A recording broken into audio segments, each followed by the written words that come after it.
Assalamualaikum warahmatullahi wabarakatuh. Alhamdulillah. Alhamdulillahirabbil alamin. Wa bihi nasta'inu ala umurid dunya waddin.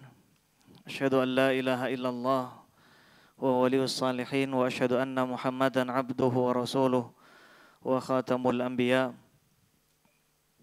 wal mursalin nabiyuna sallallahu alaihi wa ala alihi wa ashabihi wa man tabi'ahum bi ihsanin ila yaumiddin.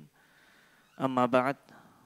Para hadirin dan hadirat yang Allah Jalla Jalaluhu muliakan, kita kembali lagi bersyukur kepada Allah Tabaraka wa Ta'ala atas segala nikmat, limpahan karunia yang Allah hadirkan dalam kehidupan kita, anak-anak kita, istri kita, keluarga kita, sehingga dengan nikmat tersebut kita mampu berdiri kembali untuk kembali bertaubat kepadanya dan memohon ampunan darinya Tabaraka wa Ta'ala.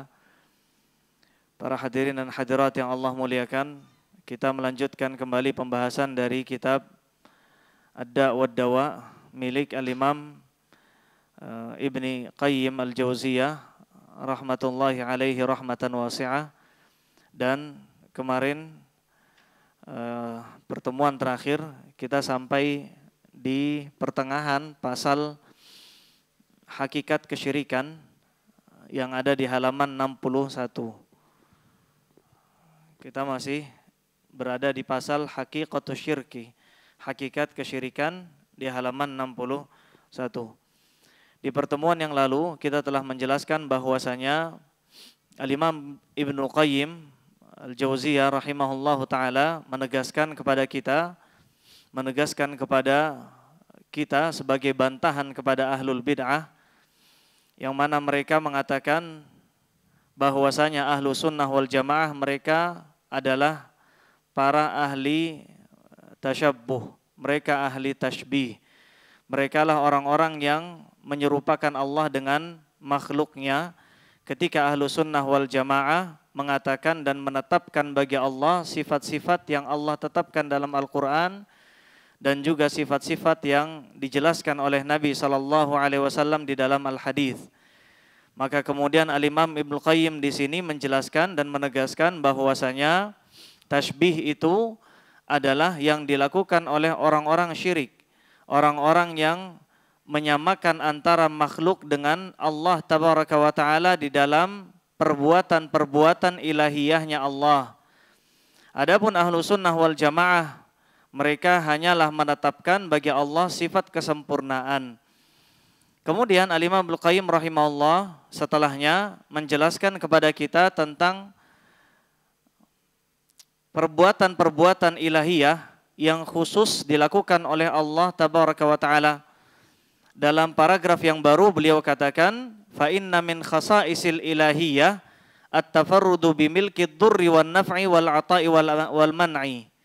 Kemarin kita jelaskan paragraf ini di bagian awalnya bahwasanya yang menjadi kekhususan hak milik Allah Tabaraka wa Ta'ala adalah keesaan Allah di dalam menghilangkan kemadaratan dan mendatangkan manfaat serta memberi dan melarang.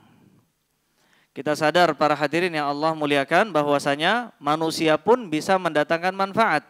Manusia bisa menghilangkan madarat.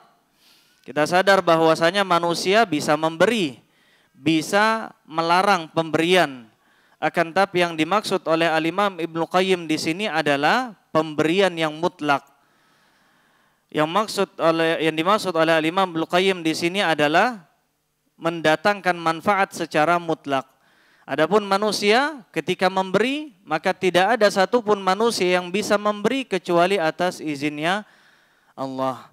Tidak ada satupun manusia yang bisa mendatangkan manfaat kecuali atas izin Allah. Dan kemarin kita jelaskan hadisnya, yaitu hadis Abdullah bin Abbas radhiyallahu taala anhuma, yang mana beliau membawakan hadis qudsi. Allah Tabaraka wa Ta'ala berfirman, kata Allah, wa'lam annal ummata law ijtama'at ala an yanfa'uka bi syai'in lam yanfa'uka bi syai'in illa bi syai'in qad katabahu Allahu lak. Ini kemarin sudah kita jelaskan bahwasanya Allah tabaraka wa taala menegaskan, ketahuilah bahwasanya kalau seandainya seluruh manusia berkumpul untuk memberikan manfaat kepada seseorang, maka niscaya mereka tidak akan mampu melakukannya kecuali hal tersebut telah Allah catatkan menjadi takdir baginya. Artinya setiap manfaat tidak akan mungkin terjadi kecuali atas izinnya Allah tabaraka wa taala. Adapun yang menjadi dalil bahwasanya Allah tabaraka wa taala satu-satunya zat yang secara mutlak mampu memberi dan mampu mencegah pemberian. Apa dalilnya? Ini sudah kita jelaskan belum kemarin? Belum ya? Apa dalilnya? Zikir yang kita sering ucapkan setiap harinya, bahkan setiap selesai sholat, yaitu zikir la ilaha illallah wahdahu la syarikalah lahul mulku wa lahul hamdu wa huwa ala kulli syai'in qadir. Allahumma la mani'a lima a'taita wa la mu'tiya lima mana'ta wa la yanfa'u dzal jaddi minkal jaddu. Ini zikirnya. Artinya ketika kita diperintahkan untuk membaca zikir ini setiap harinya, bahkan setelah selesai sholat, maka zikir ini yang harus kita ikrarkan di dalam hati kita. Apa maknanya? Allahumma la mani'a lima a'taita. Ya Allah, tidak ada satupun yang bisa mencegah apa yang Engkau berikan. Dan tidak ada satupun yang bisa memberi apapun yang Engkau cegah pemberiannya. Dan siapapun di antara kita yang yakin akan hal ini, maka dia akan menggantungkan seluruh nasibnya hanya kepada Allah tabaraka wa ta'ala. Kita mengucapkan zikir ini berapa kali setiap hari? 5 kali setiap hari. 5 kali setiap hari. Maka zikir ini sebenarnya mengajarkan kita untuk mengikrarkan hal ini di dalam hati kita agar terpatri, agar kita meyakini bahwasanya tidak ada yang memberi manfaat kecuali Allah. Tidak ada yang mampu memberi dan tidak ada yang mampu menolak pemberian melainkan hanya Allah satu-satunya. Kata beliau di sini, wadzalik, maka yang demikian itu, keyakinan akan hal tersebut, meyakini bahwasanya semua ini hanyalah hak khusus milik Allah yang mampu mendatangkan manfaat, menghilangkan madarat, memberi, mencabut pemberian hanya Allah semata. Keyakinan akan hal ini yujib, memunculkan konsekuensi. Yujib, mewajibkan kita untuk ta'liqat du'a'i wal khawfi wal raja'i wat tawakkul bihi wahdah. Untuk menggantungkan doa, untuk menggantungkan harapan, serta memiliki rasa takut dan menggantungkan tawakal hanya kepada Allah satu-satunya saja. Dan semua yang beliau sebutkan di sini, baik itu berupa doa, rasa takut, rasa harap, tawakal, ini semua adalah bentuk ibadah. Ini semua bentuk ibadah. Yang membedakan adalah doa, ibadah lisan, dan ibadah hati. Khauf, ibadah hati. Roja, ibadah hati. Demikian pula tawakal adalah ibadah hati. Yang kata beliau di sini, faman 'allaqa dzalika bimakhluqin, siapapun yang menjadikan ibadah-ibadah ini untuk makhluk, maka pada hakikatnya faqad syabbahahu bil khaliq. Dia telah melakukan kesyirikan. Apa syirik sebelumnya kita jelaskan? Syirik adalah menyerupakan makhluk dengan al-khaliq di dalam kekhususan milik Allah Ta'ala. Dan di dalam hal ini doa, takut, harap, tawakul itu semua menjadi kekhususan milik Allah Tabaraka wa Ta'ala yang tidak boleh kita palingkan kecuali hanya untuk Allah Tabaraka wa Ta'ala. Dan beliau mengatakan di sini, wa ja'ala ma la yamliku li nafsihi dharra wa la naf'a. Kenapa disebut kesyirikan? Karena orang tersebut telah menjadikan ja'ala ma la yamliku li nafsihi, sesuatu yang tidak memiliki untuk dirinya darran wala naf'a, tidak bisa mendatangkan manfaat dan tidak bisa menjauhkan dari dirinya madarat, wala mautan wala hayatan wala nusyura, juga tidak bisa memiliki kematian, tidak bisa menolak kematian dan tidak bisa mendatangkan kehidupan, wala nusyura, juga tidak bisa membangkitkan, syabihan liman lahul amru kulluh, menjadikannya serupa dengan Allah. Siapa Allah? Allah tabaraka wa ta'ala yang memiliki seluruh urusan. Fa'azimmatul umuri kulliha biyadaihi, maka seluruh urusan ada di kedua tangannya Allah Ta'ala. Wa marji'uha ilaihi, dan seluruh urusan kembali kepada Allah Ta'ala. Fama syaa kana wa ma lam yasha' lam yakun, apapun yang Allah kehendaki terjadi, dan apa yang tidak Allah kehendaki tidak akan terjadi. La mani'a lima a'ta wa la mu'tiya lima mana', tidak ada yang dapat mencegah apapun pemberian Allah, wala mu'tiya lima mana', dan tidak ada yang mampu memberi apapun yang Allah cegah pemberiannya. Bal idza fataha li 'abdihi baba rahmatihi lam yusikha ahadun, ketika Allah Ta'ala mengizinkan pintu rahmat dan karunia Allah terbuka untuk seseorang, maka tidak akan ada satupun yang mampu mencegahnya.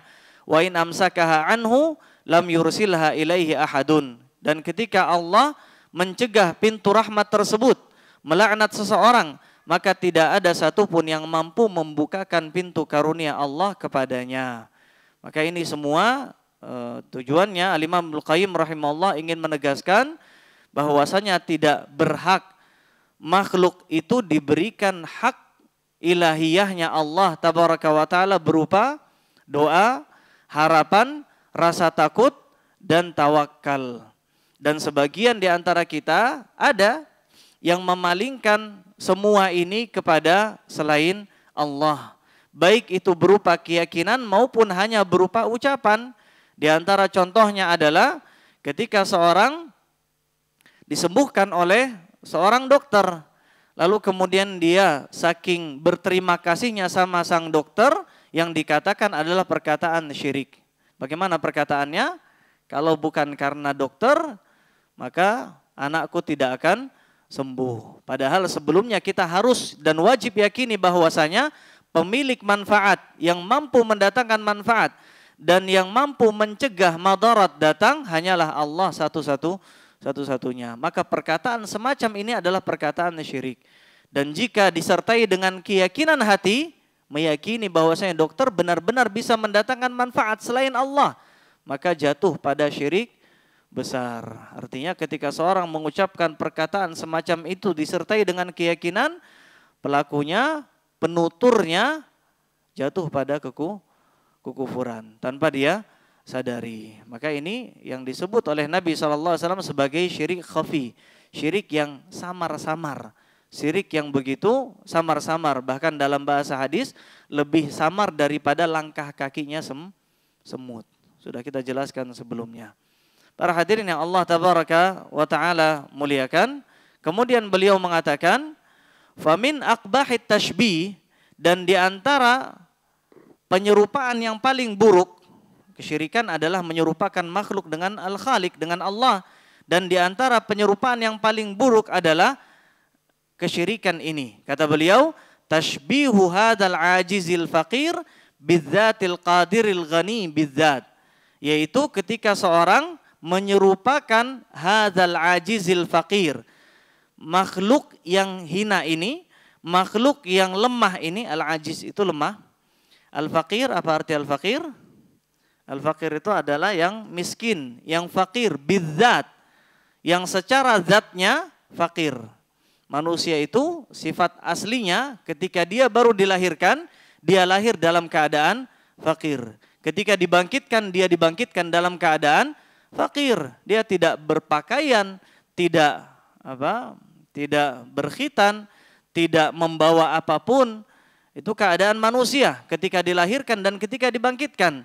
Bahkan Allah tabaraka wa ta'ala mengatakan tentang kefakirannya manusia dalam surat Fatir ayat 14, 15. Kata Allah tabaraka wa ta'ala, ya ayyuhan nas antumul fuqara ilallah. Wahai sekalian manusia, kalianlah yang fakir, kalianlah yang sangat membutuhkan bantuan Allah. Wallahu huwal ghaniyul hamid. Dan Allah zat yang maha kaya, yang maha terpuji. Kemudian kata Allah di ayat yang setelahnya, iya yudhibukum wa ya'ti bi khalqin jadid. Kalau seandainya Allah berkehendak, Allah akan hilangkan kalian. Allah akan matikan kalian, Allah akan binasakan kalian, dan akan Allah datangkan makhluk yang lain yang lebih baik dari kalian.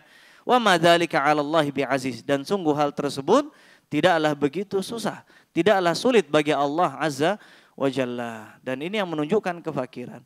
Bahkan saking fakirnya kita, dalam hadis qudsi Allah tabaraka wa taala mengatakan, ya ibadi, wahai sekalian hambaku, kalian apa?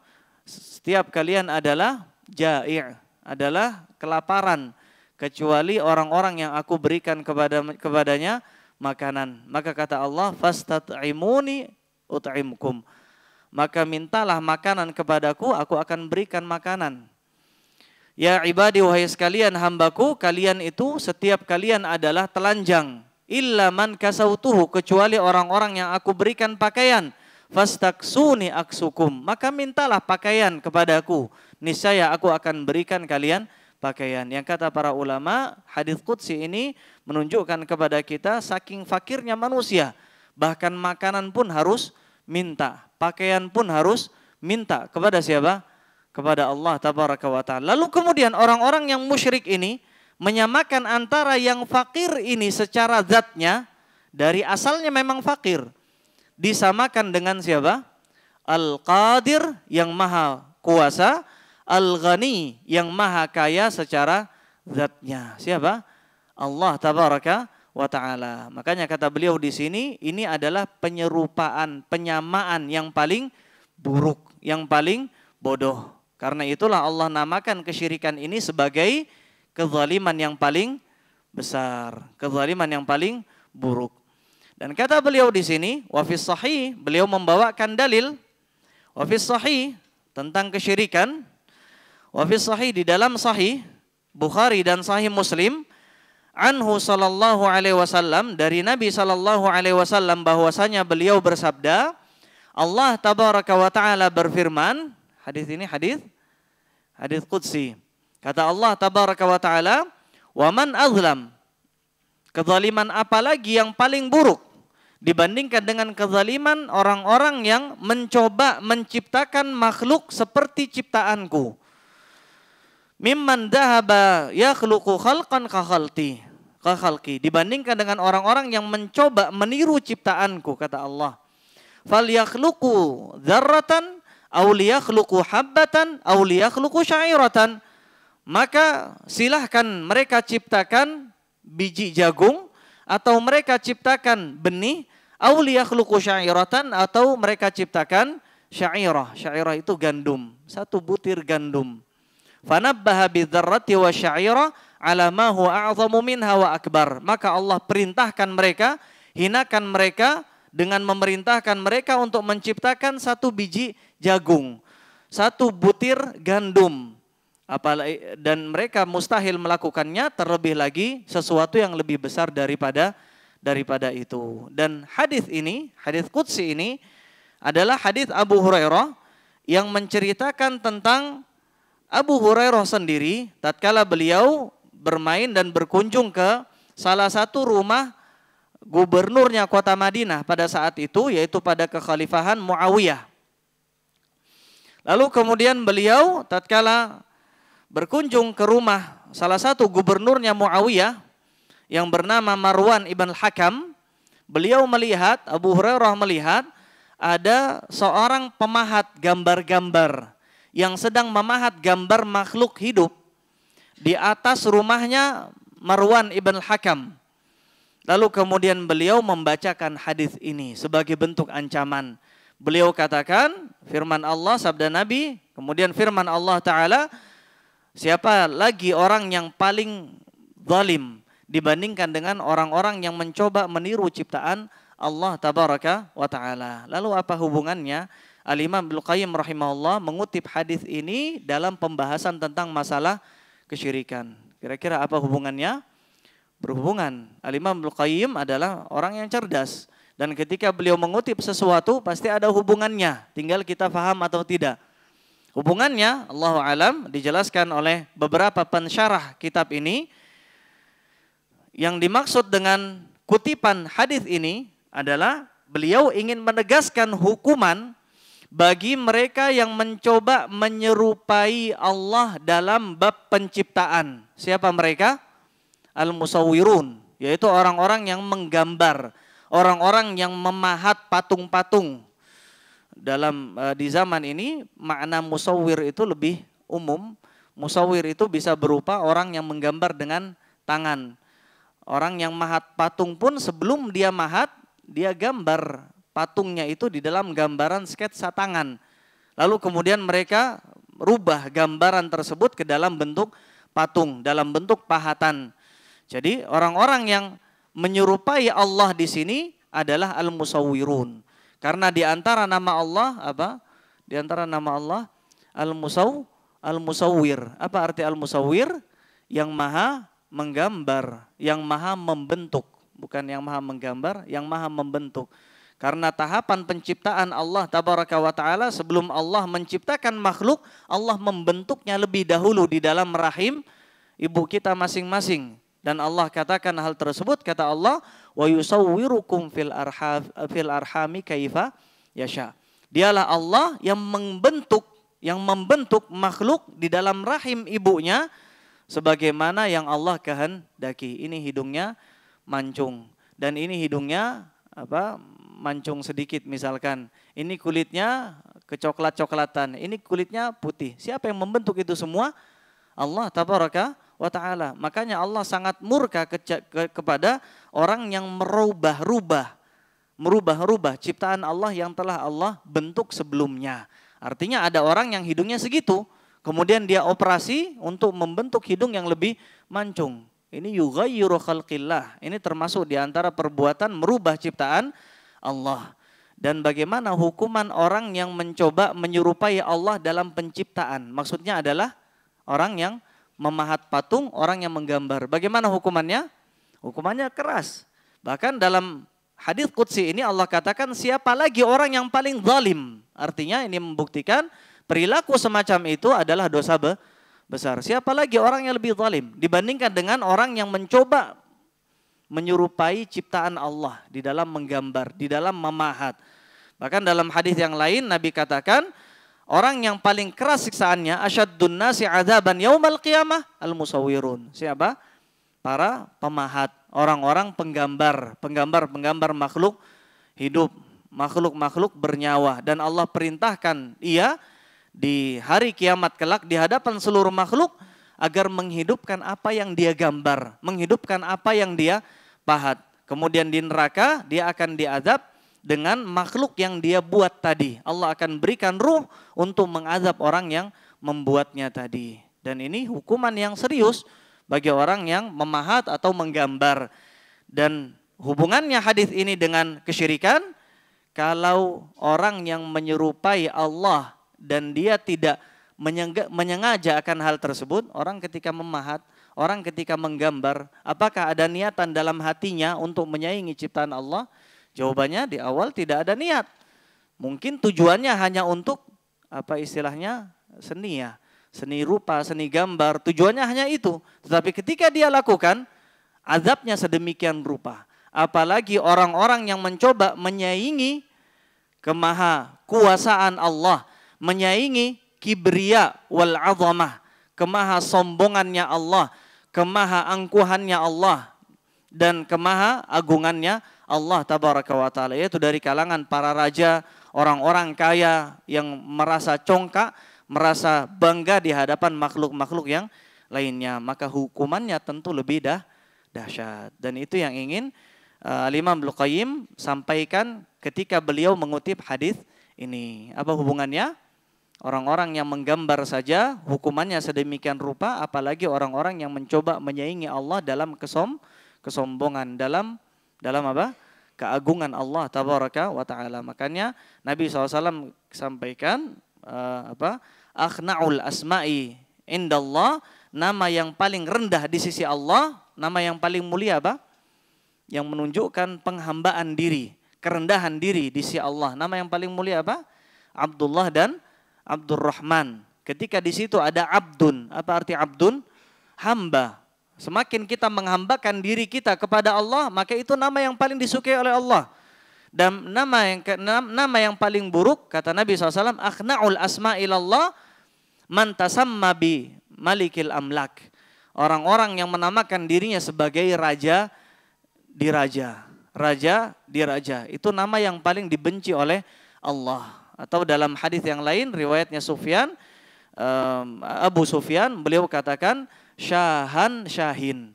Syahan syahin ini bukan bahasa Arab. Ya artinya sama. Artinya adalah yang menjuluki dirinya sebagai raja di raja. Menamakan dirinya sebagai raja di raja. Kenapa demikian?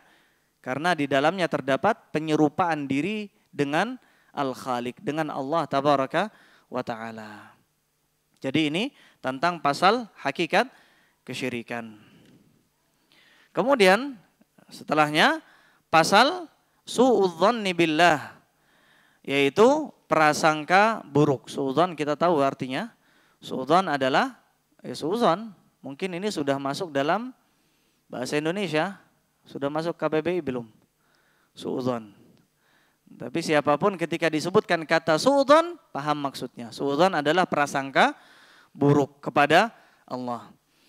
Kata beliau di sini, idza tabayyana hada, jika kita sadar tentang betapa buruknya hukuman kesyirikan, idza tabayyana hada fa huna aslun azim yakshifu sirral mas'alah. Maka di sini kata Imam Ibnu Qayyim, aslun azim, terdapat kaidah yang penting, yakshifu sirral mas'alah, yang bisa menyingkap rahasia dari segala bentuk kesyirikan. Artinya beliau di sini sebentar lagi akan mengemukakan sebab utama kenapa orang-orang jatuh kepada dosa terbesar, yaitu kesyirikan. Apa sebabnya? Apa rahasianya kenapa banyak orang jatuh kepada kesyirikan? Sebagiannya syirik, sebagiannya ateis, sebagian yang lain menyembah api, sebagian yang lain berbuat syirik dalam nama-nama dan sifat-sifat Allah Tabaraka wa Ta'ala. Apa sebabnya? Beliau sebutkan sebabnya di sini, kata beliau, wa huwa anna a'dhamadz-dzunubi 'indallah isa'atu dzanni bih. Sebab utamanya adalah karena dosa yang paling dibenci oleh Allah, yaitu su'udzan. Yaitu su'udzan kepada Allah. Fa innal musi'a bihi dhanna qad dhanna bihi khilafa kamalihil muqaddas. Orang-orang yang su'udzan kepada Allah, mereka adalah orang-orang yang merendahkan kemahasempurnaan Allah Tabaraka wa Ta'ala. Seperti contoh misalkan dalam bab uluhiyah, dalam bab ibadah, orang-orang yang melakukan kesyirikan, maka mereka orang-orang yang suudzon kepada Allah. Orang-orang yang melakukan kesyirikan, kenapa mereka melakukan kesyirikan? Sebabnya adalah karena mereka suudzon. Mereka menyangka bahwasanya Allah Tabaraka wa Ta'ala, ketika seseorang berdoa langsung kepada Allah, maka doanya tidak diijabah. Ketika seorang meminta kepada Allah, dia memohon kepada Allah bertahun-tahun lamanya, kemudian dia katakan doanya tidak kunjung diijabah oleh Allah, maka kemudian sampailah dia pada titik bersuudzon kepada Allah. Kalau begini saya tidak akan bisa diijabah. Maka dia pun mencari perantara-perantara lain dalam doanya kepada Allah. Dia pun kemudian berpaling dan mencoba mencari wasilah di dalam berdoa. Ia pun kemudian datang kepada makam-makam keramat, memohon kepada wali-wali yang sudah meninggal, sudah tiada, dengan harapan agar doanya lebih diijabah oleh Allah Tabaraka wa Ta'ala. Ini syirik orang-orang terdahulu. Mereka melakukan kesyirikan, mereka menyembah selain Allah. Apa alasan mereka?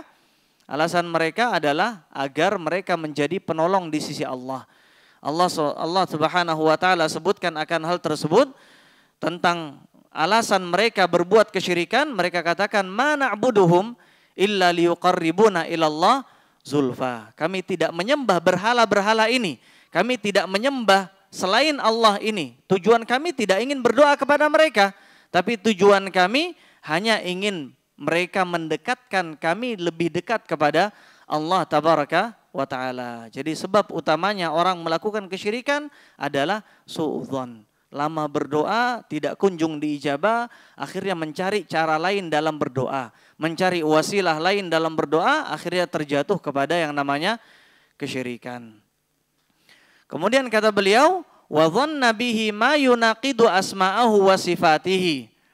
Dan sebagian mereka berprasangka buruk kepada Allah dengan prasangka yang merendahkan nama-nama dan sifat-sifat Allah tabaraka wa ta'ala.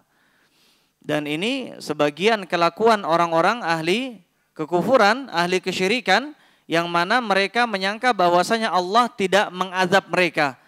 Mereka mengira bahwasanya Allah tidak mengetahui tentang keburukan yang mereka lakukan. Dan ini masuk dalam bab nama-nama dan sifat-sifat Allah. Karena di antara nama Allah adalah Al-Alim. Allah adalah yang maha mengetahui. Dan mereka menyangka Allah tidak begitu tahu. Mereka menyangka Allah tidak akan menghukum mereka karena Allah tidak mengetahui hal-hal yang detail. Akhirnya mereka pun melakukan kesyirikan. Dan banyak sekali, para hadirin, banyak sekali su'udzon yang kita sering ucapkan kepada Allah. Su'udzon kita kepada Allah. Banyak orang bersu'udzon kepada Allah. Dan rata-rata kemaksiatan ada karena orang su'udzon kepada Allah.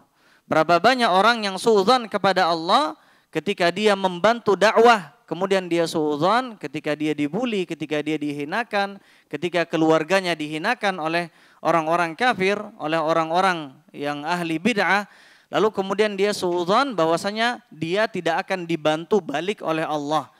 Akhirnya dia tinggalkan dakwah kepada Allah karena bersuudzonnya kepada Allah Ta'ala.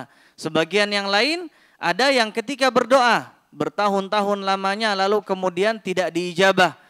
Dia sakit dalam waktu lama kemudian berdoa kepada Allah, Allahumma shfi anta syafi, la shifa illa shifauk. Kemudian Allah tidak memberikan kesembuhan karena hikmah kebijaksanaan Allah, alasan yang hanya Allah mengetahuinya, lalu kemudian dia berpaling dari Allah. Sebagian lain hijrah, meninggalkan yang haram, meninggalkan riba, meninggalkan pekerjaan-pekerjaan yang haram.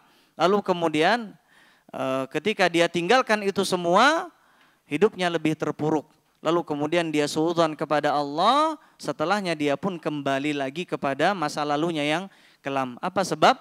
Sebab utamanya adalah karena suudzon. Dan banyak cerita, banyak kisah, ada orang yang mengeluhkan, seorang ibu yang mengeluhkan anaknya murtad dari agama Islam. Ketika ditanya apa sebab, ternyata anaknya mengatakan punya pengalaman buruk dengan Allah. Bagaimana pengalaman buruk dengan Allah? Dia mengharap kepada Allah, banyak berdoa kepada Allah, tapi tidak kunjung diijabah oleh Allah. Tidak diijabah doanya oleh Allah. Akhirnya dia pun berpaling dari Allah sejauh-jauhnya. Bahkan dia murtad. Dan dia menyangka bahwasanya dengan murtadnya dia, sebagian lain mungkin ateis. Kenapa? Karena bahasanya ingin balas dendam kepada Allah. Padahal sama sekali dia tidak mungkin bisa menyentuh Allah sedikit pun. Dengan keburukan yang dia lakukan, apakah mungkin dia menyakiti Allah? Jawabannya, tidak. Allah tidak tersentuh dengan kemaksiatan yang dia lakukan. Bahkan kerajaan Allah sedikit pun tidak terkurangi dengan kemaksiatan makhluknya. Lalu kemudian orang-orang semacam ini, orang-orang yang suudzon kepada Allah, berpaling dari Allah sejauh-jauhnya. Apa sebab? Sebabnya adalah pintu besar yang bernama suudzon. Dan kata beliau di sini, karena itulah Allah Tabaraka wa Ta'ala mengancam sifat ini, mengancam orang-orang yang suudzon kepada Allah dengan ancaman yang tidak pernah Allah berikan kepada selain mereka. Sebagaimana dalam firman Allah Tabaraka wa Ta'ala dalam surat Al-Fath ayat 6, alaihim dairatus saw wa ghadiballahu alaihim. Bagi mereka orang-orang yang melakukan kesyirikan, orang-orang yang bersuudzon kepada Allah, alaihim dairatus saw, bagi mereka giliran yang buruk. bagi mereka keburukan di dunia sebelum di akhirat. Ini hukuman yang pertama. Wa ghadiballah, Allah murka kepada mereka. Hukuman yang kedua. Wa la'anahum, Allah melaknat mereka. Hukuman yang ketiga. Wa adda lahum jahannam, dan Allah persiapkan kepada mereka neraka jahannam. Wa sa'at masira, itulah tempat yang paling buruk. Berapa hukuman yang Allah timpakan kepada orang yang suudzon kepada Allah? 4 hukuman sekaligus. Hukuman di dunia sebelum hukuman yang parah di akhirat. Kemudian kata beliau rahimahullah, wa qala ta'ala, dan Allah juga berfirman, liman angkara sifatan min sifatihi, tentang orang-orang yang mengingkari sebagian dari sifat-sifat Allah yang mulia. Dalam surat Fussilat ayat 22 dan 23, di ayat yang sebelumnya Allah katakan, walakin dhanantum annallaha la ya'lamu katsiran mimma ta'malun. Allah berkata terhadap orang-orang yang melakukan kesyirikan, yang mana mereka bersuudzon kepada Allah, mereka melakukan kesyirikan karena dalam benak mereka Allah itu tidak mengetahui segalanya. Ada sebagian ilmu yang tidak Allah ketahui. Maka kata Allah, walakin dhanantum, akan tetapi kesyirikan itu kalian lakukan karena kalian bersuudzon kepada Allah.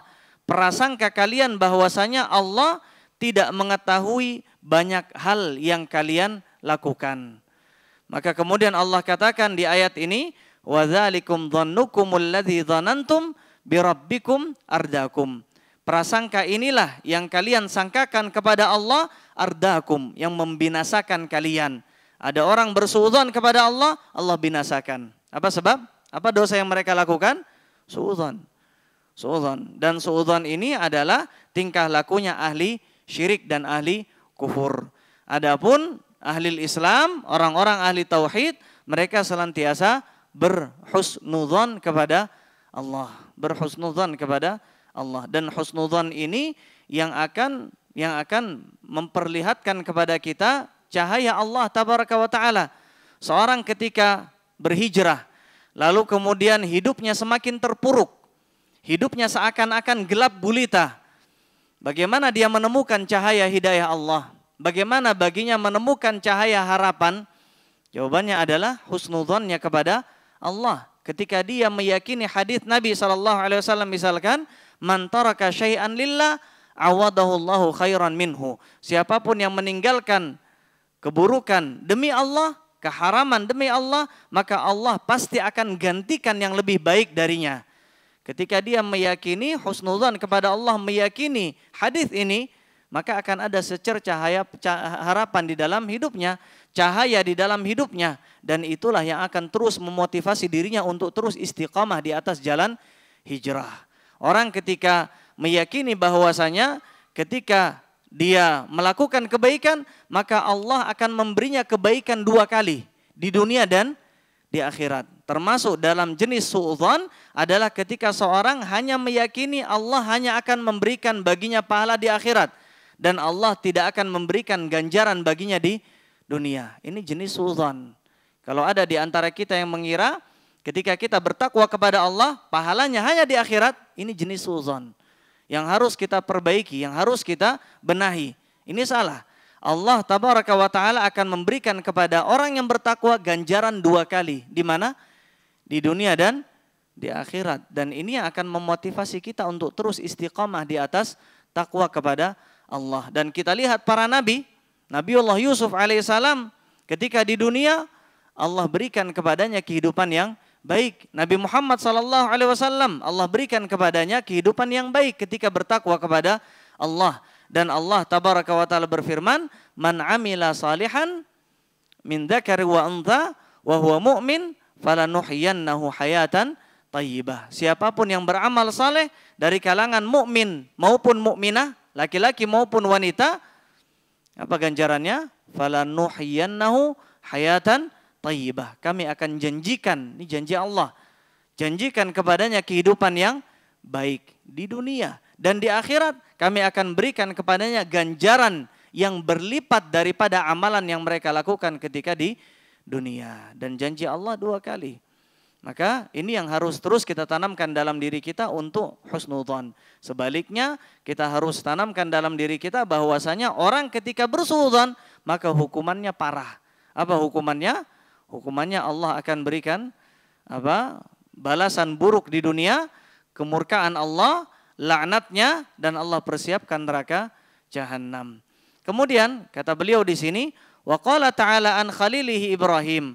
Dan Allah juga berfirman tentang kekasihnya yaitu Nabi Ibrahim, annahu qala liqaumihi. Nabi Ibrahim berkata kepada kaumnya, madza ta'budun? Apa yang sebenarnya kalian sembah?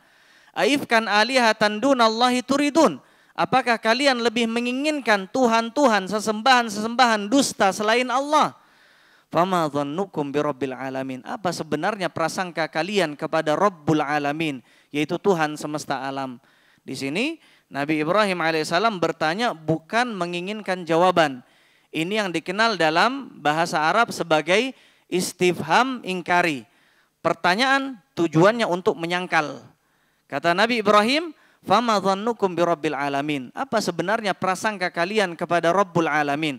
Apakah kalian menyangka Rabb kalian tidak memberikan rizki kalian? Apakah kalian menyangka Rabb kalian tidak mengetahui apa yang kalian perbuat?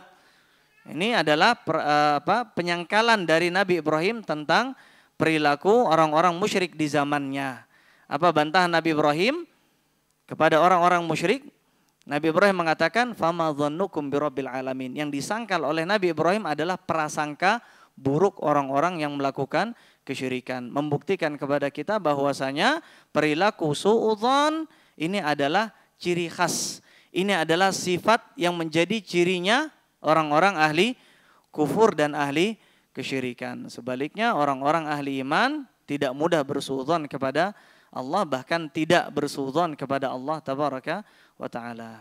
Azan, nanti kita lanjut setelah azan. Fadhal, azan dulu.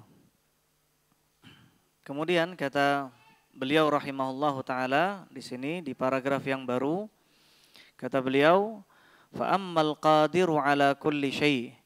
Adapun yang maha kuasa atas segala sesuatu, al-ghaniyyu bidzatihi an kulli syai', yang maha tidak membutuhkan apapun dari siapapun, yaitu Allah tabaraka wa ta'ala, al-alimu bi kulli syai'in, yang mengetahui segala perkara, ar-rahmanur rahim, yang maha pengasih lagi maha penyayang, alladzi wasi'at rahmatuhu kulla syai', yang rahmatnya meliputi segala sesuatu, fa idkhalul wasaiti bainahu wa baina khalqihi yanqusu bihaqqi rububiyyatihi wa ilahiyatihi wa tauhidihi. Kata beliau di sini, maka ketika seseorang menjadikan wasitah, menjadikan wasilah, perantara antara dirinya, antara Allah dengan makhluknya, artinya ketika berdoa tidak mau berdoa langsung kepada Allah,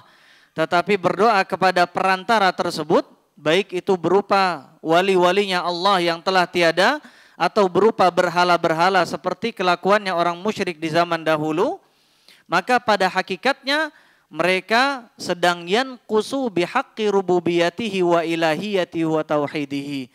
Pada hakikatnya sedang merendahkan haknya Allah tabaraka wa ta'ala.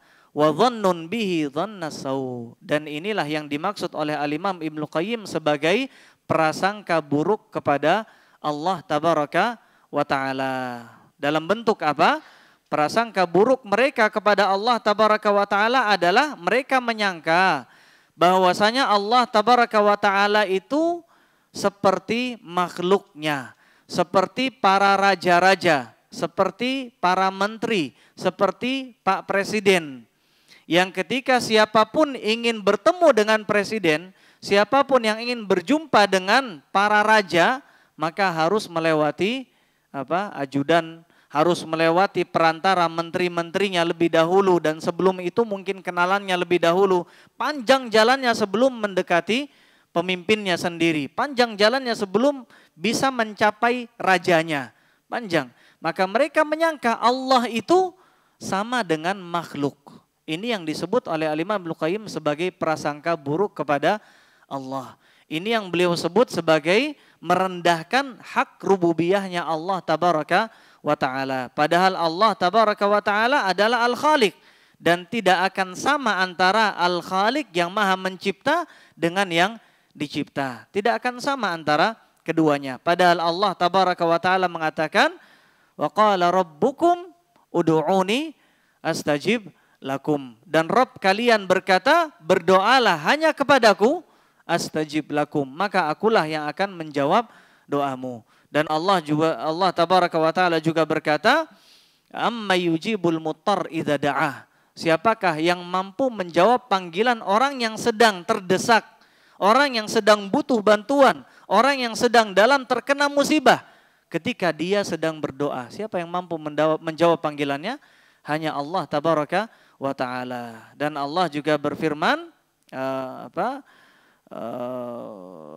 wa idza sa'alaka ibadi anni fa inni qarib. Dan apabila hambaku bertanya kepadamu wahai Muhammad tentang aku, maka katakan kepadanya sungguhnya aku itu dekat. Artinya seorang ketika berdoa langsung berdoa kepada Allah dan Allah tidak membutuhkan yang namanya wasithah. Di sini beliau jelaskan berulang-ulang karena ternyata hal semacam ini menjadi alasan para pelaku kemusyrikan dari zaman dahulu hingga zaman sekarang. Dari zaman Islam pertama kali datang, maka yang dijumpai oleh Nabi SAW adalah orang-orang model begini.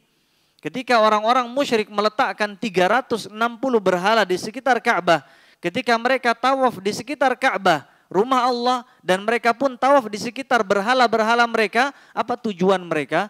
Tujuan mereka bukan untuk menyembah berhala-berhala itu. Mereka beralasan tidak. Mereka tidak sedang menyembah berhala. Tapi apa alasan mereka? Haula'i syufa'auna indallah. Mereka ini, berhala-berhala ini adalah penolong kami di sisi Allah. Mereka beralasan demikian. Dan kalau kita lihat hujahnya, alasannya, manusia-manusia yang melakukan kesyirikan di zaman sekarang, di zaman modern, apa alasan mereka? Plek sama. Hal ini terulang. Seakan-akan mereka itu, para pelaku kemusyrikan di zaman sekarang, mewarisi kemusyrikan beserta alasan-alasannya kemusyrikan orang-orang di zaman awal. Mereka pun beralasan sama. Apa alasan mereka? Ketika mereka datang ke kuburan para wali, para sunan, apalagi para syekh dan kubur-kubur keramat, apa alasan mereka? Alasannya adalah kami ini siapa? Kami ini tidak mengenal Allah. Kami ini orang rendahan. Kami ini banyak dosa. Yang kalau kita memohon kepada Allah, maka tidak mungkin Allah akan mengijabahnya. Maka kita butuh perantara. Yang dengan perantara ini maka doa kami lebih mudah untuk diijabah oleh Allah tabaraka wa ta'ala. Alasannya plek sama. Karena itulah beliau mengulang-ulangi hal ini di dalam pembahasan beliau. Dan kata beliau di sini, wa hadza yastahil an yusyri'ahu li ibadihi. Hal ini mustahil, tidak mungkin ada sebagai syariat ibadah. Karena mereka, orang-orang yang melakukan kesyirikan dengan alasan perantara tadi di dalam doa, mereka menganggap ini sebagai suatu ibadah. Mereka katakan ini ibadah. Ketika mereka datang berkunjung ke Masjid Nabi SAW, tujuan mereka bukan ingin berziarah ke Masjid Nabi. Tujuannya ingin berziarah ke makamnya Nabi. Lalu kemudian mereka memohon, meminta-minta, mengusap-ngusap. Dalam benak mereka, dalam hati mereka, itu adalah ibadah. Apakah mungkin Allah mensyariatkan ibadah semacam itu? Jawabannya kata beliau, tidak mungkin, mustahil. Wa yamtani'u fil uquli wal fitri jawazuhu, dan mustahil juga secara akal dan secara fitrah. Allah sama dengan makhluknya. Allah sama dengan para raja. Ketika kita memohon kepada raja, sama dengan ketika kita mohon kepada Allah. Ini mustahil. Wa qubhuhu mustaqirrun fil uqulis salimati fawqa kulli qabih. Dan keburukan hal semacam ini dipandang buruk oleh akal yang selamat, akal yang masih berada di atas fitrahnya, fauqa kulli qabih, dari setiap keburukan yang pernah ada. Artinya ketika seorang berpikir ini kezaliman yang paling buruk, daripada kezaliman zina, daripada kezaliman membunuh, daripada kezaliman memerkosa, daripada kezaliman mengambil harta orang lain, Maka seorang ketika berpikir saja Allah yang memberikan segala sesuatunya, lalu kemudian kita berterima kasih kepada tembok misalkan, kita berterima kasih kepada berhala misalkan, kita berterima kasih kepada kuburan misalkan, ini saja sudah tidak masuk di akal, tidak masuk di fitrah siapapun.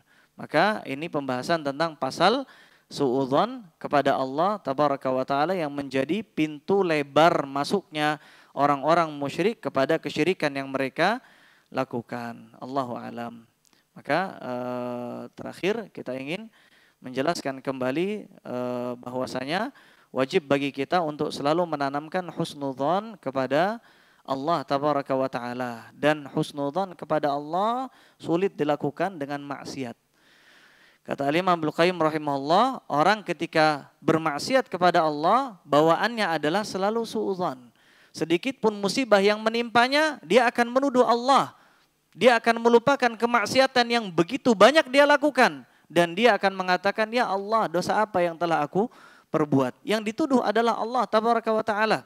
Dan kata Imam Ibnu Qayyim, mudah bagi orang yang bertakwa kepada Allah untuk husnudzon. Kalau kita lihat diri kita jauh dari zikir, jauh dari bertakwa kepada Allah, jauh dari salat, maka sulit bagi kita untuk husnudzon. Orang-orang yang mudah untuk husnudzon adalah orang-orang yang gemar berzikir, setelah salat berzikir, di pagi hari berzikir, di sore hari, petang hari berzikir, sebelum tidur berzikir, lisannya selalu basah dengan zikir dan berdoa kepada Allah, hatinya selalu terpaut kepada Allah, maka orang-orang semacam ini akan mudah untuk husnudzon kepada Allah.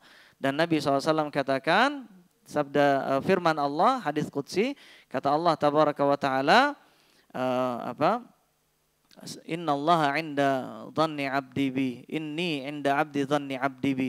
Sungguhnya aku selalu mengikuti prasangka hambaku, maka hendaknya hambaku berprasangka semau mereka. Artinya ketika kita husnudzan kepada Allah, Allah akan bukakan jalan, apa hasilnya? Allah pasti akan bukakan jalan. Maka banyak-banyak berhusnudzan kepada Allah dengan banyak melatih diri kita dan tanamkan dalam diri kita hukuman yang berat. Bayangkan bayangan-bayangan berat dari hukuman suudzon kepada Allah tabaraka wa taala. Semoga Allah menanamkan hidayahnya kepada kita dan semoga kita bisa istiqamah di atas siratal mustaqim, di atas tauhid dan sunnah Nabi sallallahu alaihi wasallam. Wa akhiru da'wan alhamdulillahirabbil alamin.